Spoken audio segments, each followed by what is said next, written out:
Соревнования только начались, а у команды из Йемена такая досадная потеря. Абдулрахана Ал-Яара на скорой отправили в больницу. Медики сказали, что серьезная проблема со связками ног и не исключено оперативное вмешательство. Сказал, что травме 5 дней. Мы не понимаем, мы вчера проходили медосмотр, мы не понимаем, как его вообще могли допустить до соревнований. Всего на соревнованиях по вольной борьбе зарегистрировано 42 девушки, 89 юношей. Это представители 16 стран. Среди новичков – вьетнамские борцы. Ребята стали заниматься этим видом единоборства всего 3 года назад. Результат долго ожидать не пришлось. Сегодня у Вьетнама 1 бронзовая награда. Хоть мы и занимаемся борьбой не так давно, но все же приехали с готовностью и надеждой на победу. Всего на ковер из Вьетнама выйдет 5 спортсменов. До этого мы выступали в Таиланде.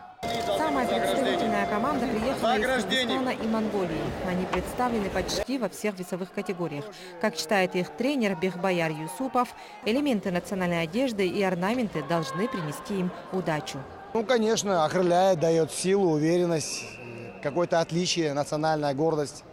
Первый день турнира острую искрометную борьбу показывали не только юноши, но и девочки.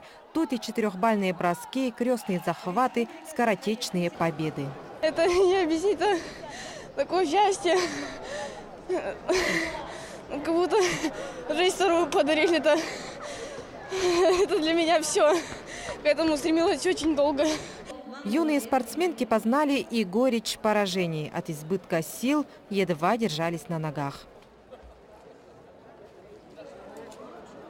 В первой половине дня легчайшие схватки прошли по круговой системе. В весовой категории до 32 килограмм уверенную победу одержала Лучана Бекбулатова и одной из первых наденет золотую медаль игр. В семье у Лучаны борются все дети – сестра и младший брат.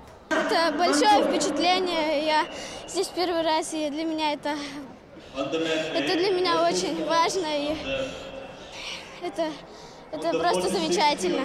По итогам сегодняшнего дня в копилке якутских команд 2 золота, 1 серебро и 3 бронзы.